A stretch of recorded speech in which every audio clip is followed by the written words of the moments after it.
রাজ্যে বর্তমানে বিজেপির সাংগঠনিক অবস্থা নিয়ে প্রাক্তন কেন্দ্রীয় প্রতিমন্ত্রী প্রতিমা ভৌমিকের একাধিক মন্তব্যকে ঘিরে রাজনৈতিক মহলে শুরু হয়েছে জোর আলোচনা। সম্প্রতি সামাজিক মাধ্যমে ভাইরাল হওয়া এক বক্তব্যে তিনি দাবি করেন 2018 সালে দীর্ঘ 25 বছরের বামফ্রন্ট সরকারের অবসান ঘটিয়ে বিজেপি ক্ষমতায় এলেও সেই সময় যারা জীবন বাজি রেখে দলের জন্য লড়াই করেছিলেন বর্তমানে তাদের অনেকেই উপেক্ষিত।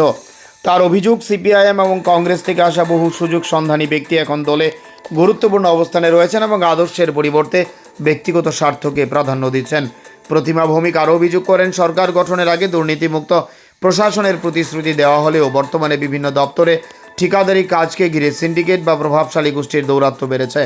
তার দাবি, প্রকৃত এবং সৎ ঠিকাদারেরা নানান ধরনের চাপের মুখে পড়ছেন এবং এর প্রভাব পড়ছে উন্নয়নমূলক কাজের মানের উপর। সাংগঠনিক শক্তি নিয়েও উদ্বেগ প্রকাশ করে তিনি বলেন, বর্তমানে রাজ্যে বিজেপির অবস্থান এমন পর্যায়ে পৌঁছেছে যে বিরোধীদের সঙ্গে রাজনৈতিক সংঘাতের ক্ষেত্রেও কর্মীদের আত্মবিশ্বাস আগের মতো নেই।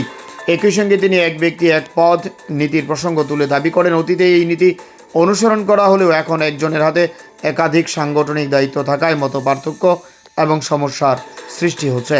বিজেপির নতুন প্রদেশ কমিটিতে নিজের নাম না থাকা প্রসঙ্গে প্রতিমা ভৌমিক স্পষ্ট জানিয়েছেন তিনি দল ছাড়েননি।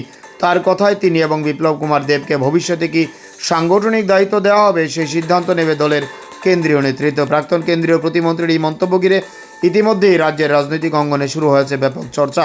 তবে এই অভিযোগগুলোর বিষয়ে বিজেপির পক্ষ থেকে আনুষ্ঠানিক কোনো প্রতিক্রিয়া এখনও সামনে আসেনি।